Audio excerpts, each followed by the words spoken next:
He was going to bring Sunny for Bring Your Child to Work Day, but 90% of the studio is unexplored. Adam Carolla. Yeah, get it on. Got to get it on. Our choice with you, our mandate. You get it on. Thanks for tuning in. Thanks for telling a friend. We love that about you, right, Gina Grant? That's right. Handball, Bryan. I hate minorities. Oh, you guys got a hot mic back there. Frank Mir is going to join us. Great UFC fighter and all-around fun guy. We always have a good time when Frank joins us, so we'll get into that in a second. There was a thing it's old news. Well, maybe it's a week and a half old, but we never really explored it on this show, and I'm curious what everyone's take is on it, which is Will Smith is out of line. Yeah, man. Did you see that? What are you guys talking about? This is a little smaller story than that, but it made the rounds. It's been on my list. I haven't brought it up yet, but the White House Easter egg hunt, and Joe Biden was out there on the lawn, and he was talking to reporters, and I think he was taking some questions maybe about Afghanistan, and then the Easter Bunny shoot him away. Yeah. And I was really trying. Sandman. I was trying to figure out if we could sort of break this game film down, because the Easter Bunny was, I almost work for a place called Party Pals, so I understand the inner workings doing of their the job. White House and Sure. the Easter Bunny. You almost work for them. So that's a job, and it seems like you need somebody in the Easter Bunny outfit, and then it makes sense that the Easter Bunny has to be vetted or must be Background somebody check. with a clearance. Seems weird to take a White House staffer or someone who's at any level in the cabinet and go, you got to get in the Easter Bunny outfit. But it seems like the Easter Bunny can't just get dropped off in a van, or we're going to have a White House down type situation. It's a great made-up movie coming coming together right now. I will watch any movie Easter Sunday that involves Air Force One or the White House being taken over. Sure. I'm in all that. I'm not in on volcano-themed movies. Dragons, you're out on. Anything with a dragon, I'm out. But anything with dust, you can't do dust. it. I don't like dust. But anything where the White House is being taken over by terrorists, I'm in. So if something has fallen, Olympus. anything falls, I'm there to catch it. So Biden is talking to reporters. I guess, it's a casual setting. He's floating around, but the reporters are like on the other side of this fence, and they're asking him questions. And the Easter Bunny intervenes. We can show the clip. Pakistan should not, and Afghanistan should be. The Easter Bunny, Mr. President. He startles him, puts his hands up, and he kind of ushers him away. Now, if you did work for Party Pals, so we can eliminate just a vetted, cleared Easter Bunny performer, right? My first hunch seeing that, the way they approached him, basically grabbed him not grabbed him, but, ushered him away from something, got up right in his space. That's a White House staff. Yeah, they did that at the exact moment they were supposed to do that. That's someone who knows the schedule. Did he give a Carol Burnett ear pull and I didn't notice? He's not capable of that, Gina. So then the Easter Bunny, and I'm pretty sure it was a person in that outfit. As opposed to a bunny. Gina, I'm just... Sure. Just give his premise. We got little ears outside. Did somebody get on the walkie-talkie with the earpiece and tell the Easter Bunny? Because now that's a weird call. Even if you're a staffer. Let's go, well, look, you can't be that high up on the food chain of the staff to be an Easter Bunny outfit. Or can you? This would be diabolical if they put someone in there like the Pasaki or whatever her name is. Wait a second. It should be a Secret Service man. Yeah, it should be. But what if it was someone who was strategically kind of swooped in and he was getting asked too many questions and fumbling too many dates and details? Right this way, Mr. President. You're both right. I believe now with every fiber of my being, that's a Secret Service man. He has a wire in his ear. They said, get him out of the Afghanistan conversation. And then, kids. I can't. Okay. Time to find I can't imagine it was Secret Service. Really? That close to him? That was my I first thought. don't think you can operate and do your task. Wouldn't you love to see him pull a gun where's out? your weapon? Inside your costume. Well, they do have downtime. I mean, I imagine it was someone who was getting some golden time. I think if I was in charge of the Secret Service, I'd say by all means attend, but do what you're trained to do. I don't think it's Secret Service. Tough to keep your head on a swivel when you're They wouldn't inside let- that thing. when you're looking through your mouth. Yeah. They wouldn't let just any bunny that close to the president. No, it's somebody. It's somebody on the staff. Somebody. Yeah. Somebody on the staff. Somebody who's vetted and Right. they can trust and is safe. I don't think it's Secret Service. I think it's somebody on the staff, medium to low. That person probably didn't act on their own. Agreed. They probably have an earpiece in, and Absolutely. somebody said, "Go fetch the president." My first thought was that was strategic. Was that done in advance? I mean, was that a thought in advance? Like if he starts meandering. I just said the exact, he starts Yeah. getting some details and some dates wrong. Next thing you know, here comes the fluffy Easter bunny hopping on over. So it's a mid-level staffer with an earpiece, and this is something that they laid out. New presidential resolution, every day's Easter. Can we please see this again? I need more. Okay, all right. He's talking to the. There's a couple angles on it, but he's talking to reporters. He says something about Afghanistan or something. Let's see. Pakistan should not, and Afghanistan should be. People should Oh, be the free. Easter bunny, Mr. President. Oh, thank Christ. And the bald black fellow who looks like either high-ranking staff or security, Secret Service, something of that nature, didn't so much as look at the Easter bunny. This is a very expected thing. Mm-hmm. He didn't even so Like- much as look up. Yeah, but did Biden know in advance? He doesn't know anything. No, he doesn't Come know. on. Don't you think they told Grandpa Joe that don't worry, if you start to flood Pakistan and Afghanistan, the Easter Bunny will come save you? I don't know. You just tap dance. I mean, he has said in like many press conferences, like they told me not to talk about this, or Right. they don't want me to blah blah blah. So they do brief him in advance. But the top of the shoulder was, at some point the Easter bunny will whisk you away to your next task. Dawson, do you have an answer? Is that you or is that Chris? No, it's me. Oh, So, Chris.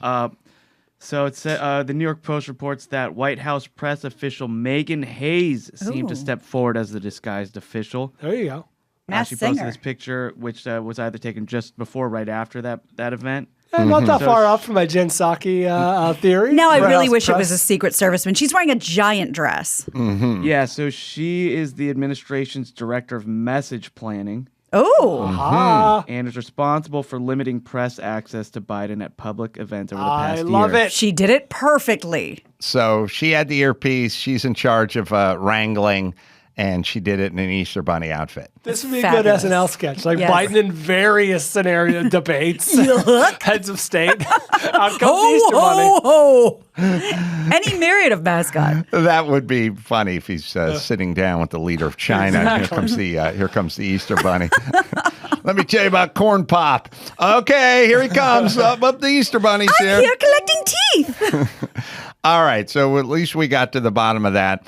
It's probably not instilling a lot of fear in some of the despot leaders and some of the countries that are on the terrorist watch group. But all right, there's also a car chase. This is old business that I never saw that Chris had, where the guy got down onto the train tracks and was actually Oh, we talked about that. stopped by boxes Debris. of Yeah. debris and Yep. trash. He took an SUV down You in can no Los longer Angeles. steer straight. Thanks, trash. Yeah, and he's being chased. And you had the temerity to call out the trash. That's right. I did not Saves know. lives. that Don't there you was feel a- foolish now? Yeah, we had all these train robberies, or maybe we still are, where people are stopping. They're stopping. Amazon. and- Train is, yeah, they're pulling off all the Amazon boxes and everything, and this guy's just doing Brodies and sliding around. I don't think he can help it. all over the place. Well, as I've learned, throttle control, people. It'll affect you. So, Nobody has put yakety sax under this. So he's driving around. He's jumping over the tracks. They got the helicopters watching him, and at some point, I guess he just embeds the car in a giant Bandini mountain of trash. If you listen every day, you'll know the reference. Where's he? Now go. he's on the train tracks. He's going straight ahead, making pretty good time. But where do you think you're going? I don't know. I saw ambulance. I know how this ends. Mm-hmm. So he's still hauling ass. He's doing 65, 70 miles an hour.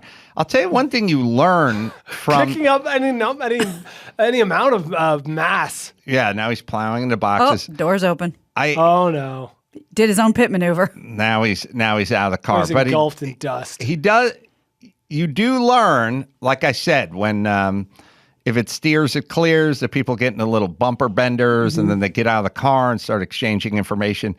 You learn from watching police chases in Los Angeles how much a car can do. Take. Oh, yeah. On a hubcap and nothing else. Two flat tires. Generally not the best cars on the road. They're pulling off these incredible maneuvers. If the hood is in front of the windshield, keep going. Yeah. Tires worn off, bare rims, shooting sparks out. And these guys are still going 70 miles an hour and avoiding the CHP. Have faith. All right. So let's see. This will make you happy. I was on the freeway yesterday. There was an accident, but 3 people involved, including one crunched up front end. All 3 pulled off to the side, exchanging information. Nice. That's a nice little development. All right. So I have some... just an addendum to a conversation we're having with Bert Kreischer, 3 days ago, 4 days ago, or last week, when he was discussing his present buying and his... the exorbitant insanity. gifts. The escalation of it. I told you guys many, many years ago, it was me and Jimmy and Danny Two Sheets just sitting in the office, and we'd start to go down that road, like start making money. You can't just get the edible arrangeable for your business partner anymore. And we got Jimmy a golf cart. A lot of it starts with a golf cart. It's it's you're not going to break the bank, but it's still something. It's a big ticket and item. You can kind of pull it up. It's awesome, but I think you can get them for a shockingly less than what you would think they would be. Yeah, maybe $4 or $5 grand. That's what I'm saying. Like I'm thinking it's a $10,000 item. No, slightly used, maybe in the $4 or $5 grand. But anyway, and I think we got Jimmy a golf cart for the beach house or something like that. And at some point, Daniel said, "You know what?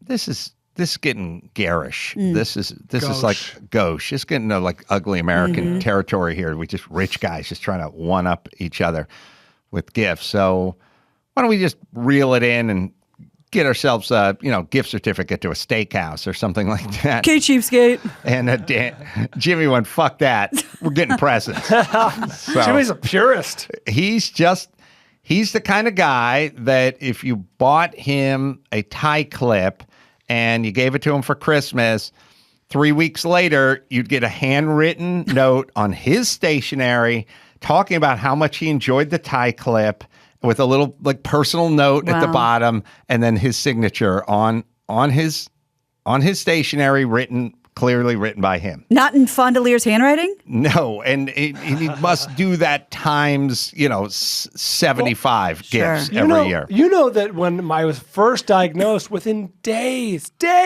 a handwritten card showed up in my mailbox at Christie's in my apartment with a sizable check at the time from Jimmy Kimmel. Said, "Hey man, I hope that everything's okay." I'm like, wow. The card would not have been expected along with the gift. Did he say, "My apologies in advance. I don't want to embarrass myself at your event"? Exactly. He's like, "I'm not going out to Hatfield Arena." We got someone on line one who wants to be a ball puller. Is that for the early show in Indy? Yep, early show Friday. Let's talk to Gregory, 53. Gregory?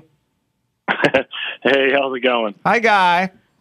Hey there. I got to tell you, I've been listening to you guys for a long time, so this is a little surreal for me, but it's an honor to be on the air with you. So I'm looking at your hit parade here, your FedEx aircraft mechanic. Does FedEx have the biggest fleet in the world? I thought so. I would say yes. I know UPS is primarily trucking, but FedEx, I think we're probably the biggest air fleet, yeah. It's like the biggest airline in the world is FedEx. I feel like Castaway really put him on the map as a flight thing. And what are you doing? You're a mechanic? Yeah, I'm aircraft maintenance. I recently moved into management about 4 years ago, so don't turn a wrench so much anymore, but I'm still involved in the whole mix of moving aircraft in and out. So. And you collect anything by Coleman. Gary.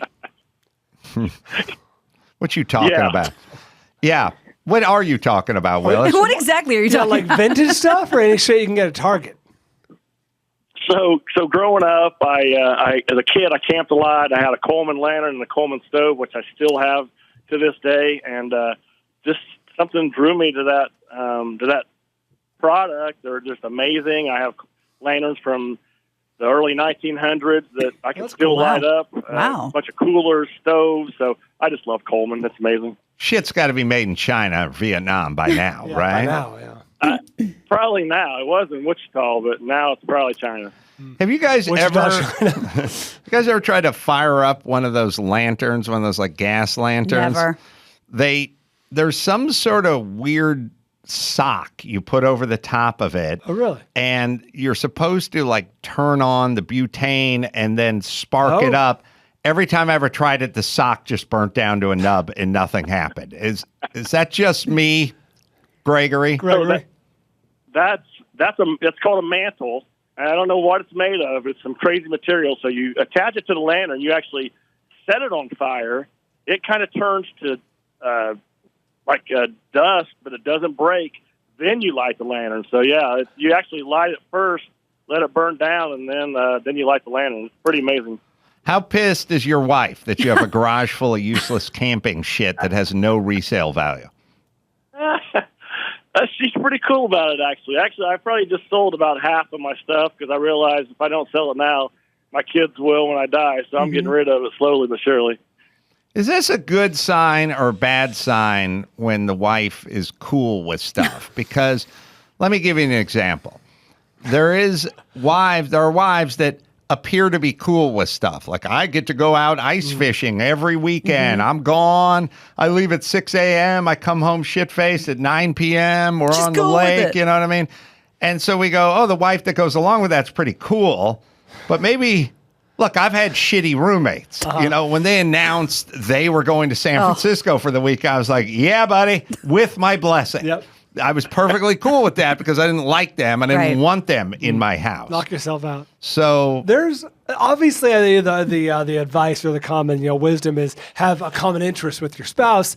Have common disinterests. Have a healthy disinterest in a couple of things where it's like that's your thing. Do it with whoever yourself, your friends, whatever. Knock yourself out. I'll be here or not. Which one is your wife, Gregory?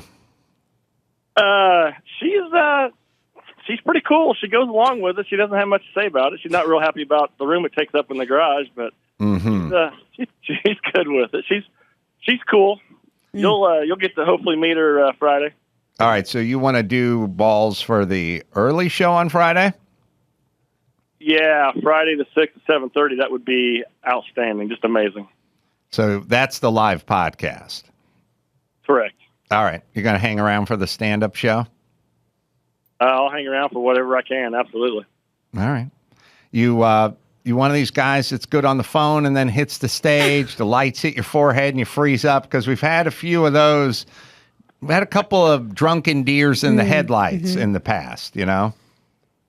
No, I'll be just fine. It'll be an honor to be on stage with you guys, and I'll be just fine. I like this guy. There's a sweet spot, right? A couple of beers. You don't want to go over that certain threshold. Yes, you want just the edge taken off, not the entire ski. Yeah. You know what I mean? And I'm with you. Yeah. I would like to add that if you'd like, I'd love to bring you guys some. Now, pardon me, Gina, I don't want to piss you off, but probably some of the best barbecue you've ever had. Come on. Well, he is from the Midwest, so I think that's possible. Are you making it or are you purchasing it? So it's a buddy of mine from Memphis. It's Double D Southern Barbecue, and he's blowing up right now, and I'm going to get some from him and bring it to you guys if you would like. Damn. Chris, you okay with that? I'll be all right with that, sure. Yeah, bring it out. I think Indy has a pretty good green room. And the reason I say that's because we've done this in some miniature ass green rooms It was before. tough in Portland. And then you in end up Portland, we're stacking barbecue. you end up eating On a standing bench. up, and it's someone's ass is in your face if you're sitting. That's not the way to enjoy barbecue. But I think Indy has Helium has as I recall, a pretty decent size green room. So yeah, come on out, bring that barbecue, and then we'll bring you up and you can pull some balls. Outstanding. That's awesome. It's like I said, it's a little surreal, but I'm real excited about it. Yay. Well, you got to dream. You know what I mean? Whether it's collecting a camping stove or standing on a stage buzzed with Adam Carolla barbecue sauce on your Nothing's chin. out of reach. Anything is possible. Well, Gregory's proving. Yeah. Thanks, buddy. All right, I'll throw you All over. right. I'll throw you over to Chris. We'll see you on Friday night. All right. Now there is a story that Chris told me because remember we were talking. One of those markers for when the city turns to shit is people having their catalytic converters stolen. Everywhere in the It's a bad valley sign, now. Parts of your car that are welded onto your car, underneath your car, are now up for grabs. And Chris was even telling me a story. A guy was killed because he was under a guy's car. A guy got into the car, drove away, and drove over him. If that dude's family sues, I'm moving. Oh, Garagos is taking the case. Well, if the mom of one of the North Hollywood bank robbers True. can sue, True. who Garagos represented, Yes, he did. anybody can retain Mark Garagos for any case. Oh, So boy. there's no doubt that they can do this one. Now, the thing about the North Hollywood bank robbery case, which was like kind of tough. Look, those are the two worst individuals in the world, and the mom is the Close third. close third. But there was a lot of helicopter footage of the LAPD kind of hanging around and smoking while the guy was bleeding out. And their argument was there's a third gunman around. And so we didn't want to, we created a perimeter and we didn't want to let the ambulance in because we didn't know where the third gunman was. But you guys hanging around and smoking on the hood of the car didn't suggest a high tactical alert. Not a good look. I think that was the problem. So Chris, sorry, what was the story? Yeah, so it was in Sacramento. Officers responded 4:45 a.m. to reports of a collision between a vehicle and a pedestrian. And it turns out that it was a guy, 28-year-old, was trying to steal a catalytic converter and was run over by the car that he was trying to steal it from. The driver said that it was unintentional that he ran him over. I don't know. It's unclear if the driver was in the car when it was happening or if he had to get in the car and do it. 4:45 in the morning. I know. That's not reported. But Second shift. But yeah, but the guy who was stealing it was rushed to the hospital and died. Good. So now what are we? Now we're putting what? We're engraving stuff? In Long Beach, where I live, the Long Beach Police Department had what they called the Etch and Catch event. Oh, smart. Which you go over there and for free, they'll etch your car license number into your catalytic converter. Wow. Good. Sad, but good. Yeah. And now you get your license plate stolen as well. That's what I'm hearing. And because is it $1,400 if you got a Honda Accord and you need a new catalytic converter? Don't know. I don't know. Well, only some guy hosted a car show. Yeah, I don't know. My cars are always just straight exhaust. So, I mean, at least the fun ones are. So people participate in that. I don't know. Sad tell. Is it more depressing, that or the gun buyback? Oh. Yeah. The catalytic converter. More depressing? More depressing, because that indicates this crime spree has gotten out of our hands. All right. Well, one other thing. Gina Yeah. We wore black today. was online. Oh, sorry. I thought it was about a surgery. Found the urinal sink. People tweet me these. Oh, yeah. Well, somebody sent this to me and I was digging around looking. I was begging for a link for this. So this is exactly what it looks like. It's a circular sink that's tilted towards your pelvis, I guess. And It looks like a testicle. yeah, a real easy way to piss and rinse. Yeah. I've seen a few of these, or at least versions of the urinal in the sink worked out. We are constantly Chris, here's a piece of real-time thing, but we are constantly talking about water shortages. Oh, we're in a huge drought right now. Right. And I just heard this story yesterday on news radio when I was driving home that they had plans for a water desalination plant to be built here. Like somebody came up with a plan. It's been like 20 years in the process because the Sierra Club and the red tape and all the Why wouldn't they be in favor? Is it because it sucks up the marine life? Look. It does. I don't know how much we care. I mean, look. There's a filter. A mesh. I think it's a story, and I don't know if they put the kibosh on it. You can probably find it, Chris, but they're going to build it out here in the Southland. But look, here's the problem. Anyone who's had a for shit neighbor knows that if you said, I want to build a pergola off my back porch. And you asked that cunt neighbor, she'd go, no, you know why? Because when the sun gets lowest and I'm out here enjoying myself, you cast a shadow on my yard and that's where my dog is. And the answer would be no. Mm-hmm. When you ask crazy people, hey, can I, do this? It's no to a fucking pergola. Now you'd like to build a nuclear facility or a desalination plant or something like that. And now you have 178 crazy cunt yentas and they go, fuck this, not on my watch. The problem is with the pergola versus the water plant, we need the water. The answer can't be we have no electricity. Well, we're not going to do any coal-fired plants, or we're not going to do any gas-fired plants, we're not going to do any hydro dams, and no nuclear.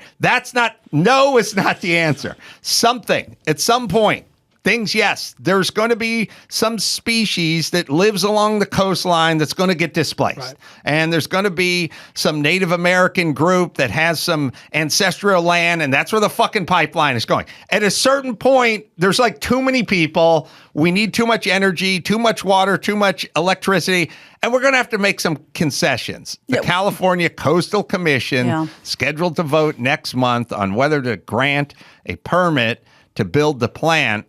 But you can figure out how long they've been trying to build this plant. So meanwhile, they can't do anything, and all we do is talk about you can't hose down your driveway or wash your car.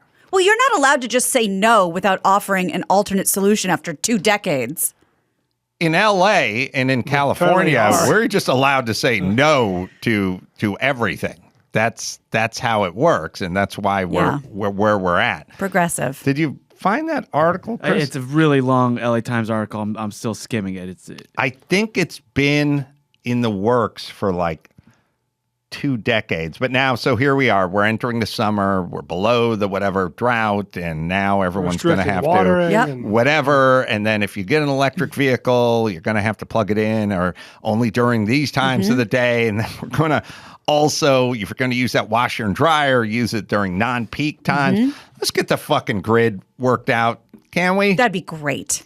It would be nice. All right, Chris will find that. I'll tell you about J.B. Weld, world's strongest bond. The brand DIYers and pros have trusted for over 50 years.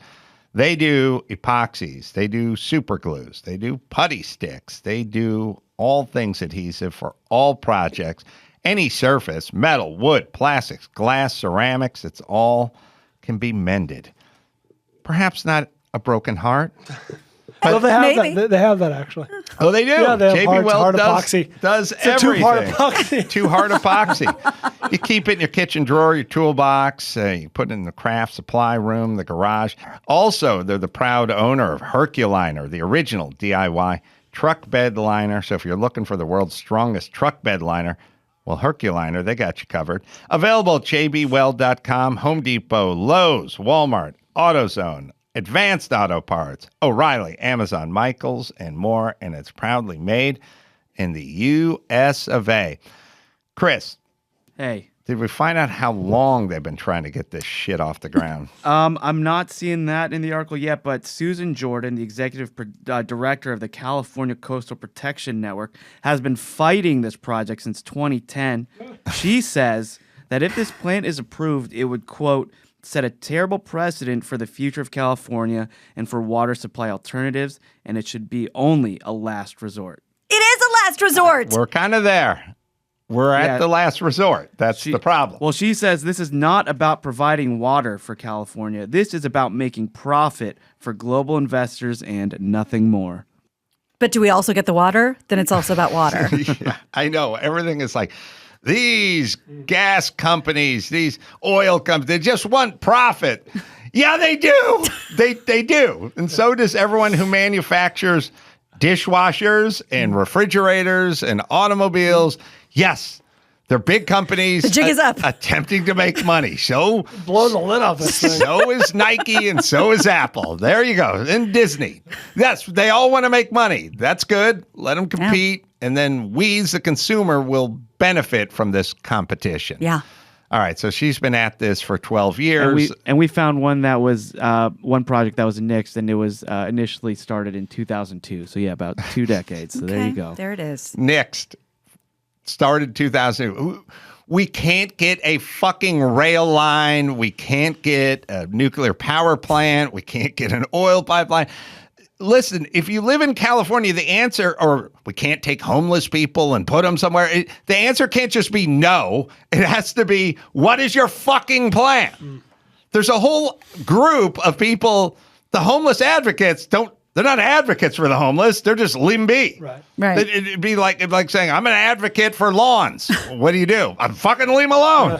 Like, let the weeds grow. Like, that's not really a lawn advocate. That's just you saying the gardener can't come in. You're being lawnist. That's right. I'm being a lawnist. All right. So heavyweight, yes. Oh, is he here? Is this happening? He shall be here momentarily. Okay. Well, there is something. If he's late, you yell at him. I will. There's something I've been really wanting to throw into your ear holes if we have the time. We talk about Tammy Wynette, Stand By Your Man, right? Or is it Tanya Tucker? Tammy Wynette. Okay, so that's very lovely and cuddly and what a sweet message. There's not perfect, but stand by your man. Tanya Tucker's got a great. She's Delta Dawn, right? No, that's shit. Oh, that's the one who just died. Not Anne Murray. Shit, Helen Reddy. I think is Delta Dawn. Oh, Tanya Tucker's got a great nickname. Which is what? You should know because you're dad. Okay, what is it? Tanya TNT Tucker. That's not bad. I never knew that. Yeah, Tanya Tucker and then good. TNT. that's good. I check it, Dawson, but I think her name is Tanya TNT Tucker. Hot. That is fucking strong. Well, this is not where I was going with this. I think she did sing Delta Dawn, or she at least sang one version of Delta Dawn. Tanya Tucker. Oh, she did? Yeah. She covered it then. She must have covered it. But I was on Spotify and I was just letting it kind of play like old-timey country. And I stumbled upon this Loretta Lynn song that blew my mind. It puts Stand By Your Man to shame. And I've been dying to play it for you. So Dawson, if you have it, just listen to the first verse of a song called Fist City. Fist City. My. Yes. Oh, Hey, I'm Bobby Holiday. I want to introduce you to a film. This is Loretta Lynn. that is nice. Yeah. She's going to open a can of whoop ass on the woman. Yes. Because leave the man out of it. He can't be blamed. He's catting around, doing what he does. But you're going to Fist City. Every third song I grew up with was somebody was heading into town and running their mouth. Yeah. And it's really disappointing to me that I'd never had that opportunity.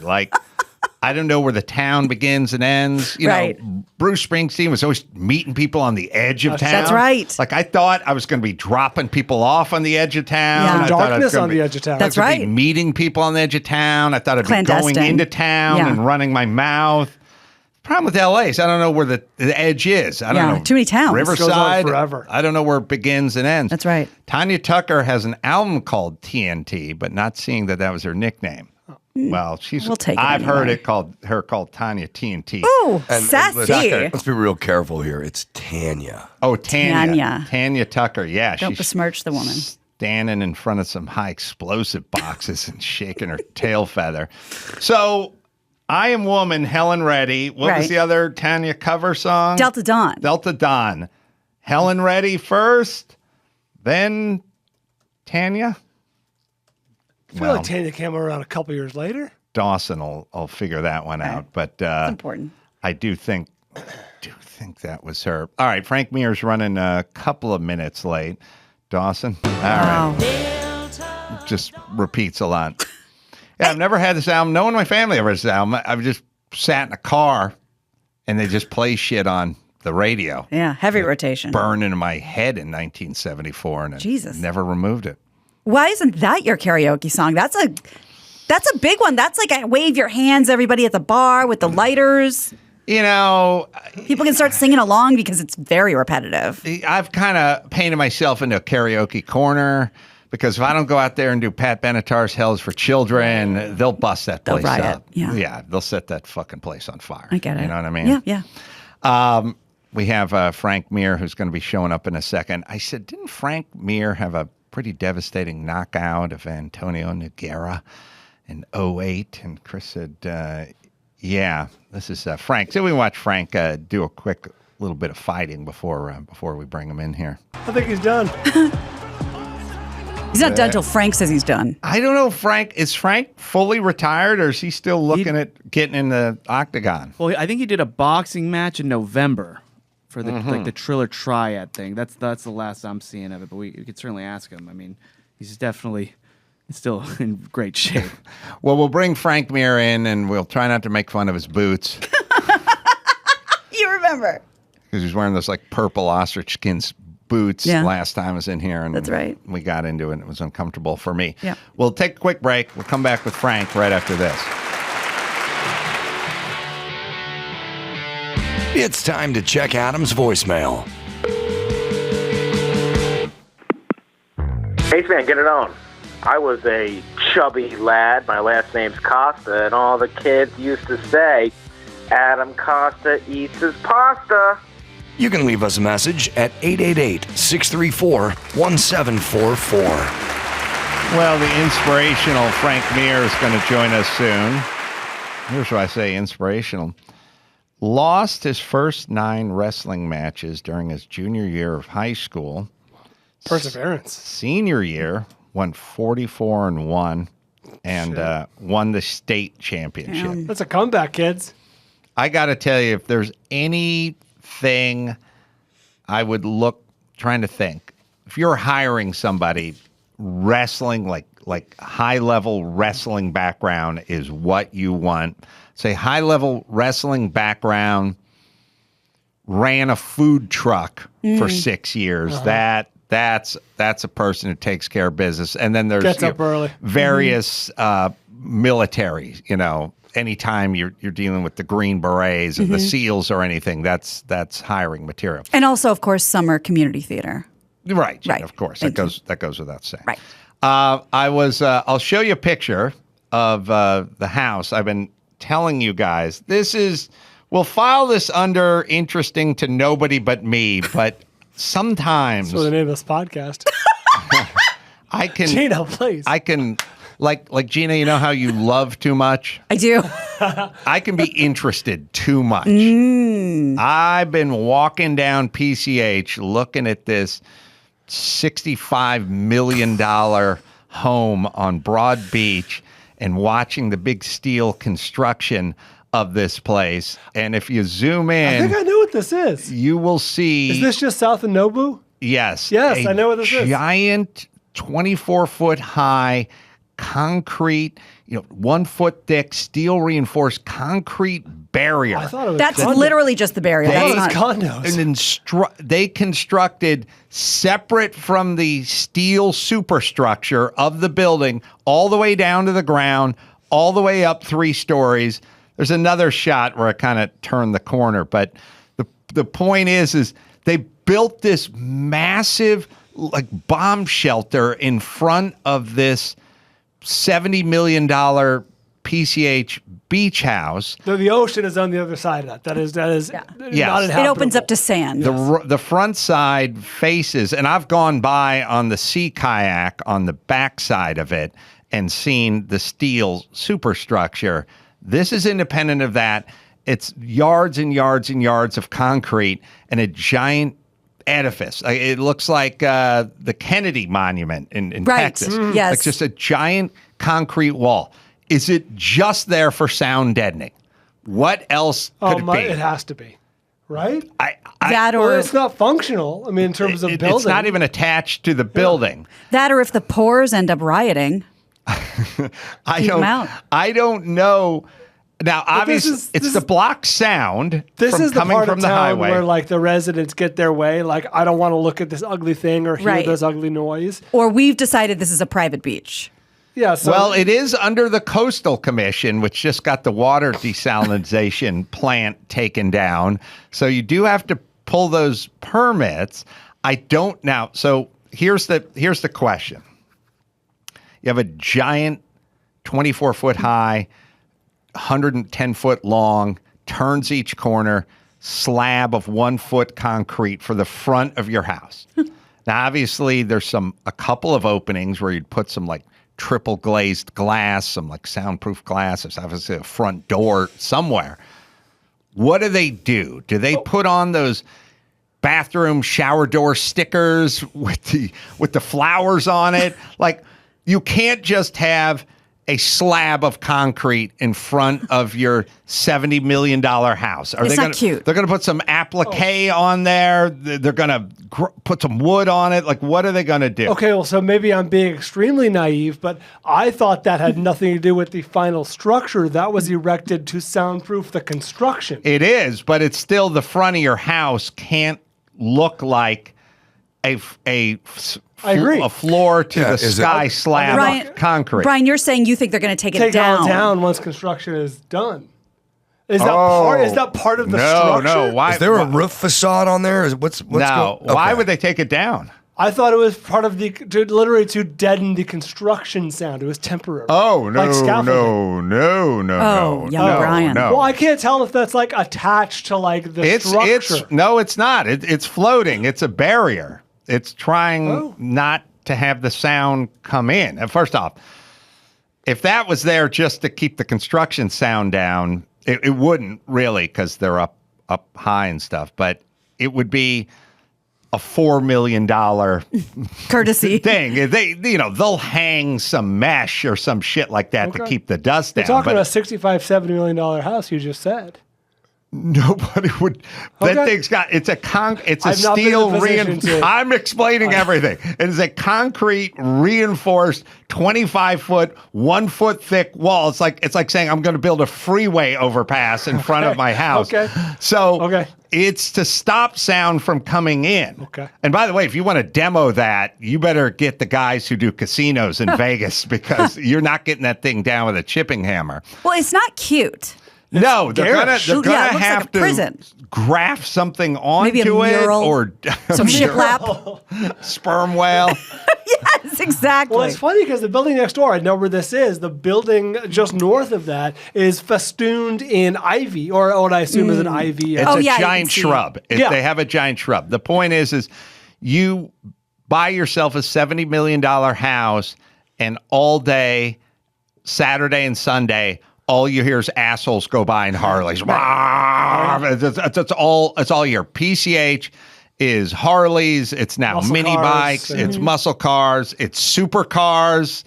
It's every strata of automobile and internal combustion has their own group.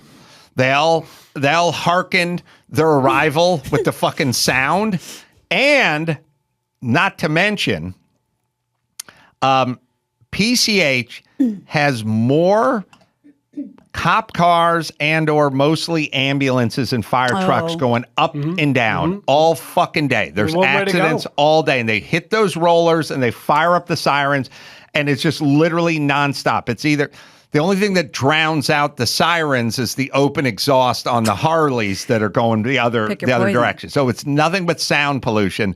Somebody went, I'm putting $5 million into the front of this house to not hear anything. How thick is it? Like a foot thick? Like I'm not good at that. It's a foot thick, Gina. Is it? For the third time. It's a foot. No. It's a foot thick. Like I didn't care until I cared. It could be 10 inches thick. I didn't throw tape on it. So, but I will. Okay, so DBs wise or whatever, what are we really talking in terms of making this a quality life for these Richie riches? How much has improved situation? Yeah. Well, I would say, and someone can call us and tell us, if you had a house and the backyard was up against the Ventura Freeway or the 101 or 134 or whatever that is, you'd probably hear cars buzzing by all day. And then some years ago, they started building those cinder block risers. And if you go down any stretch of the freeway, you'll see at about 12 foot tall stacked up. And they did that to cut the sound pollution down from all the people who lived along the freeway. So it definitely cuts it down. Now, those are just stacked cinder block that are filled with cement, but they're only like 12 feet tall. This is like 20 foot tall, pour in place, 1 foot thick, Gina. This is cutting down the sound big time. I just wonder what the fuck it looks like. This is your beach house, and there's a giant concrete wall in front of it. Oh, Chris also brings up another piece of sound pollution. As if motorcycle guys couldn't get more annoying with their fucking Harleys up and down the street all day. There's now the motorcycle Harley guy with the full fairing and the Goldwing.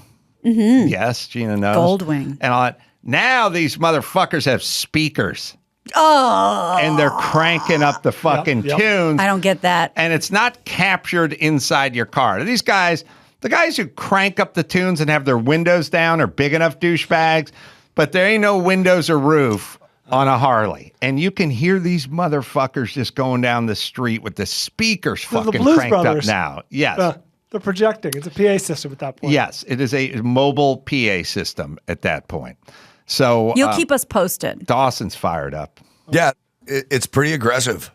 Thank you. It's pretty Try to take a aggressive. sip of coffee, Dawson. Feel there's something more than that. Okay. It's good when they're playing like some Molly Hatchet or something, though. Yeah. And you hear the Doppler effect on Molly Hatchet.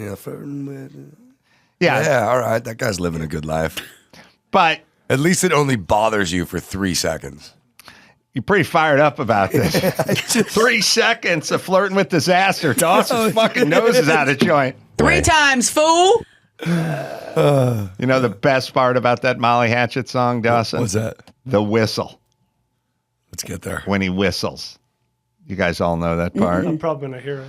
Oh, when he whistles, there's something about any good Southern rock song when they talk a little or they grunt, like on Leonard Skinner when the guy goes, you know, you go, or something like ZZ that. Top. This one, he whistles right in the middle. Do you know why they're called Molly Hatchet? No. I'm sure Dawson does. It says they took their name from a prostitute who used to decapitate her clients. All right. Lizzie Borden, I That's guess. bad business. It is. No second I timers. imagine as a hooker, you rely on repeat business. That's right. Somebody sent me a tweet this morning, and it brought me way back to my Pop Warner playing days, and it was a picture Oh, yeah, the Oklahoma drill. of two kids laying on their back. Now, Gina, here's how this drill works. So it's two kids, Pop Warner kids, 11-year-olds laying on their back. Why don't we incorporate this into our hiring? Doesn't look like they're doing anything. You lay on your back, you get about 5 yards apart. Your helmets face each other. Yeah. So it'd be like if you were doing a sound bath Sure. with one of your friends. Yes.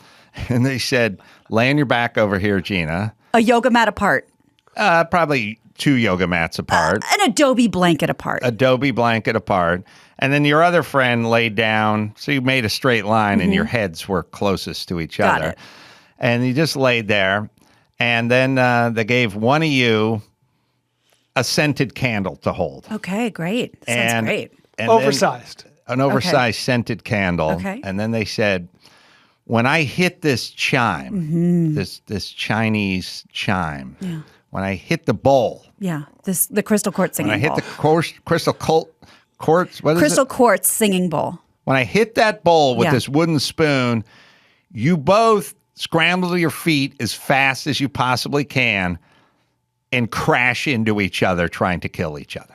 This does not sound very relaxing. This was the football drill. It's these two guys laying down, and then the team kind of gathers around. Oh, yeah, it's bull in the ring. This is very Thunderdome. Now, what they used to do when I played is they took 2 tackling dummies and they laid them out to create a lane. Oh yeah, so you couldn't run around. It'd be about couldn't juke the it'd be guy. about 7-8 feet apart, and they just set it there. And the whole point is you had to get up. You're and running through the garden, tackling the B gap. Try to kill each other. That was the one move. Is it like sumo, like who could push the other person? You try. No, it's a high-speed collision. Who Oh my hits the God. person with the most velocity? Okay. It's more of a bullet Just- than a bulldozer. Do Okay. a YouTube search for Oklahoma drill. I'd like to We see got it. this. We got it. Okay. Here we go. You These are lay- children. These are kids. It's banned from the NFL. Yeah, they can't do this anymore. You lay there, hop up. Get you some. That's actually a really good form tackle. That was a really good tackle. Now there was a variation on this one where you, the defender, would lay on your back, and the offense had a blocker Yes. and a runner. Yes. And they stood back a little, and presumably they didn't lay on their back. But presumably by the time you got to your feet, they were just on you. And that was now it was time to make the tackle. You know how we have stories every once in a while, like at a preschool, like a teacher's in trouble because like they're basically doing this. Mm-hmm. How is this not child abuse? Make them men, Gina. They're 10 Every years old. every They're not even bar drill mitzvah. That day. every drill we did in Pop Warner involved high speed collisions and no flinching, no during the Toro, no getting out of the way. No, this is with the blocker. You had to shed. There's a linebacker drill. You had to shed the blocker and make the tackle. Right. Let's see. Right now, you guys see this? 3-on-3 drills. I would call it 3-on-3. He didn't even get a chance to stand up. Poor bastard. No. Yeah, he got up a little slow. By the time this got to my era, we at least had the sense to match up position groups. In your era, did you just go against whoever was up? Come on, Tiny. Yeah, because you get a defensive back who's a smaller fella against a lineman, and it didn't go well. You got, then of course, there was bull in the ring, which is the worst. That's the entire team surrounded one player and got a running start That in was one dangerous. shot. That was dangerous. Everyone had a number. And This is hazing. And the guy was standing in the middle looking around, you go, 11! And all of a sudden, a guy just fucking Could be crack running at your back. Yeah. We did a thing in Pop Warner, Good time. which was, oh God, and it was really was weird because there was a fear factor in it. We did a thing in Pop Warner where we lined up half the team along the sideline line, and then the other half of the team lined up against, like, let's say the 50-yard line that went into the sideline. So it was a right angle, and just put them back 10 yards from that intersection each way. And you just sprinted along that line and had a collision where the two met. And there was no gone by the time. there was no getting out of the way. Oh, you got your bell rung. Well, you could get out of the way, but they'd send you on a lap. Right. Or if you tried to avoid, it was all just collisions. That's all they did. Just a bunch of dudes running 9-year-olds into each other as fast as they could. This is a stupid question. I get that. But do you think it made the game better? Do you think it made better players out of them, even with the contusions? I can tell you that when I got to high school, the guys that didn't play Pop Warner, even though some of them were big and some of them were fast, who were like starting football, had trouble with collisions. Right. Well, you like win, so you don't want to be a part of it. Obviously, It's not a natural Right, thing, and it has to get sort of reamed into you early. Right. That said, from someone who coached the game, there's very few times where we have an open field collision at top speed. Maybe kickoffs, maybe punts, but even most kickoffs go to the end zone. Like it's a couple of times a game, maybe. Wow. Yeah. So it doesn't help that much strategically. Fun. All right. Is Frank and company here yet? Just a couple more minutes, but I found this video. Remember I told you that he was boxing in November? Mm-hmm. He actually got knocked down on his feet in the first round. Oh, be sure to bring that up. Yeah. Let's watch that real quick. But this video, we're still looking for the one with the hit, but this is him just, you could just see, like, and people were mad that it went on too long because he was really out of it. He's boxing, but he's got UFC gloves on. So the ref finally called it off, but everyone said that it took way too long. So we could surely ask him about that too. He's that ref I sort of recognize as a pretty experienced UFC ref. So yeah, we'll get into that. All right. So Frank Mir is going to come in. Eric Stoffers will come in. He's the guy who does all the stem cell stuff. So we can get into that. We'll do those guys right after this. Yeah, we're hopping to the news. Frank and company are showing up when they show up, but we're just going to do the news and we'll see how that goes. Perfect. Well, Olivia Wilde, man, talk about grace under pressure. I didn't see it. Okay, well, I didn't see it, but I saw about it. There's no video, but I do have a picture. She was reportedly served custody papers Wednesday doing her CinemaCon presentation, according to multiple reports. She's up there, she's on stage, she's given a presentation about her new film, Don't Worry, Darling. She's directing it, happens to star her boy toy, Harry Styles, much to the chagrin of every woman on the planet. When she was interrupted by a woman with an envelope labeled personal and confidential, we have a picture, Wilde asked if the envelope was for her and then said, part of the thing, like, this is very mysterious. And then she said, I'm going to go ahead and open it right now because it feels like a script. Like, she was kind of just having fun with it. She opened it. She said, okay, got it. Thank you. Not a script. And went on with the presentation. A source close to Jason Sudeikis told the People magazine that he had nothing to do with the timing of this. This is a service, a company, and they deal with it, and they obviously knew where she was going to be. This was relating to the couple's children who are 8 and 5 years old. Doesn't being served feel kind of antiquated and weird? Like they have to physically hand something to you, but if you're up on the nightclub stage and you're doing stand-up and you're getting served, but if you leave out the back door, then they can't serve you. You never got served. In a world where... the Blues Brothers. Yeah, everyone's got a phone and an ID and a thing and an email. Yep. Did we have to physically have the person confront you? I just DocuSigned something yesterday. Just click, and it was all done. Is that that is somehow acceptable, but this is not? And then there's this part where it's like, so if you go out of town for 6 days, then you can't be served unless the person gets on an airplane. This is kind of Pony Express, kind of olden day snail mail shit. It's a tactical thing, too, because you'll hear lawyers say, well, we're not going to serve them till Monday night, and we go to trial Tuesday morning. Like, it's still, they take this very seriously. There's another vestige of the past that they still use, like in the medical field. You have to fax a lot of shit, a lot of prescriptions, a lot of medical orders for MRIs or whatever. Need to be faxed. I'm like, can they send over the order? How? We only take it by fax. You have to get a fax app. Well, crazy. So being served is either the worst day of your life or the delicious. best because if it's a dance routine. No, you got served. You're like getting served by that dance troupe, that inner city dance troupe. Right. My fat ass thought you meant like serving dinner. Oh, yeah. Well, that's all good. I'm going with that too. Okay, good. So she handled it very well, but another source says Mr. Sudeikis had no prior knowledge of the time or place that this envelope would have been delivered, as this would have been solely up to the processing company and would never condone her being served in such an inappropriate manner.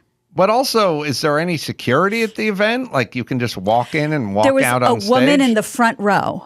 And just handed her the envelope. It to her. Yes. Mm-hmm. Hey, that's all that matters. You just hand it to the person. Yeah. They take possession. Yeah. Would you guys, there's certain professions where I'm like, I don't like this person because of their profession. Like, meter maid, not a good one. Publicist, not a good one. On the happy side, airline pilot, I always like those guys. Server. In general? Yeah, server of papers. Process. Yeah. Server. Yeah, you didn't grow up wanting to be that.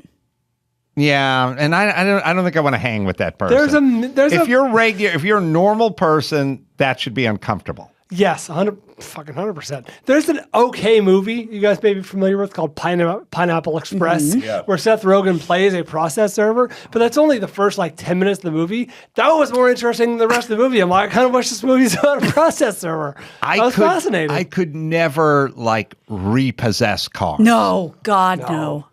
My neighbor got the car repossessed back in my shitty apartment.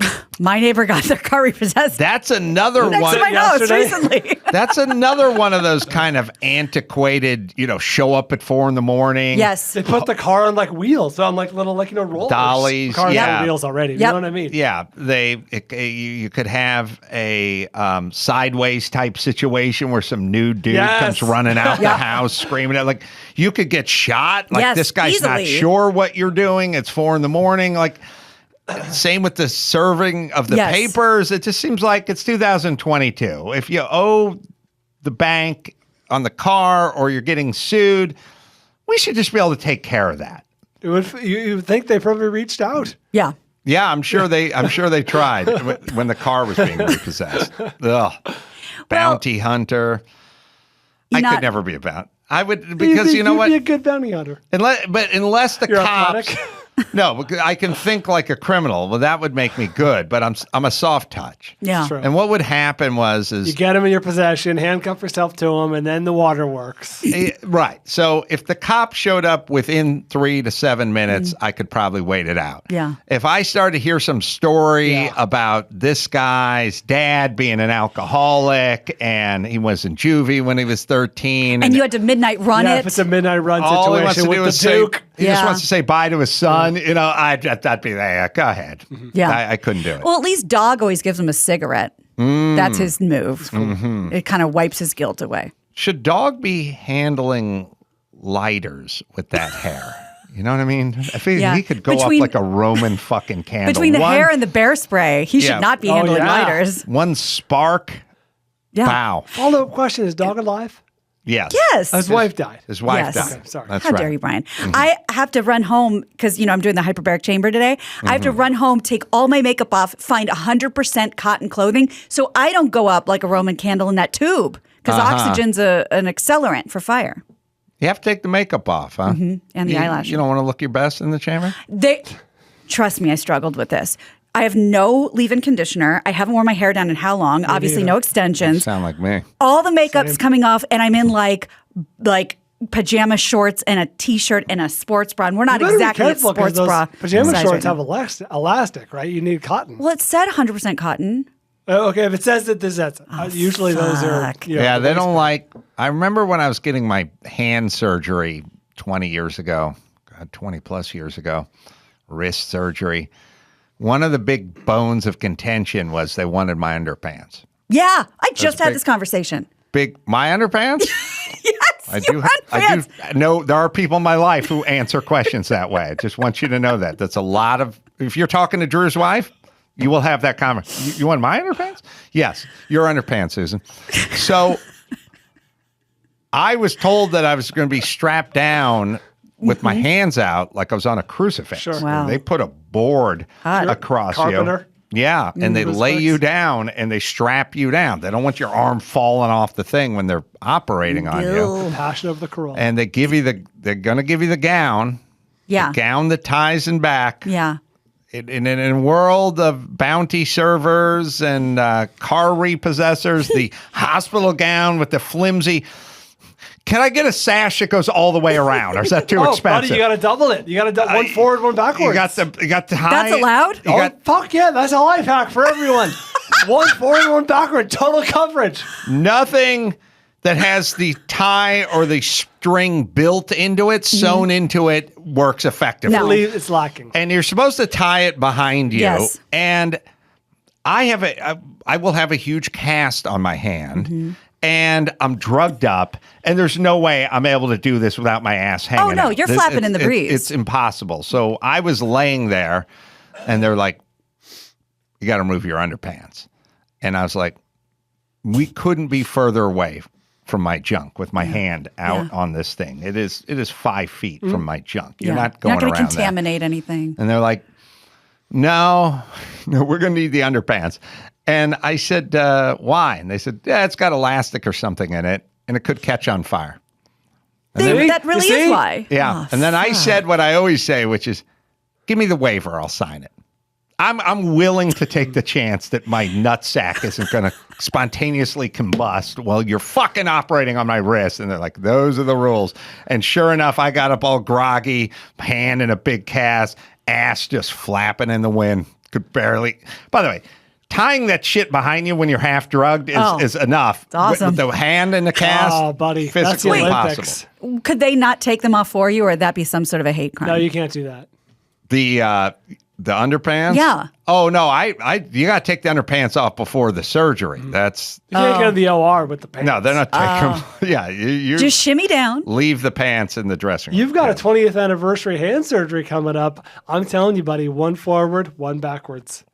on the On The the robe. gown. you wear two. Wear one, yes. He's wearing one like a yeah. jacket One and one like, backwards. yeah. The opening is. Can they just give you a bathrobe? They I mean- could, but they won't. So listen to me. Okay, two. knows. One forward, one backward. I don't think All they're gonna right. let I thought me- you were talking about with the string. I No, couldn't figure no, out. no, no, Two no. separate That's gown units. right. You have to ask for that. Hey, let me Okay. ask you guys a question. You tell me if this is good or bad. I have now gotten so many MRIs at Mink MRI in Marina Del Rey. They know me so well. They go, "Oh, Mr. Bishop, 3 weeks or whatever." Now they don't even make me change. The phone has to come out. The keys have to come out. Wow. Belt still on. Shoes still on. Everything. Just wheel me right into the machine because it's metal, right? You can't Right. wear any metal or have any Yeah. metal. Like, I just keep it on. You're a frequent traveler. I really am. I got like that's my perk. That's my Damn. captain's nest. It is all the rules are rules until they're not rules. You Yes. know, at some point they go, yeah, let's get out of here. It never the mattered. cop told us to say, keep driving or whatever. Right. There's these hard and fast rules, and then someone goes, who cares? Yeah, doesn't matter that much. I was told that there's a good chance my arms might be in a thing too.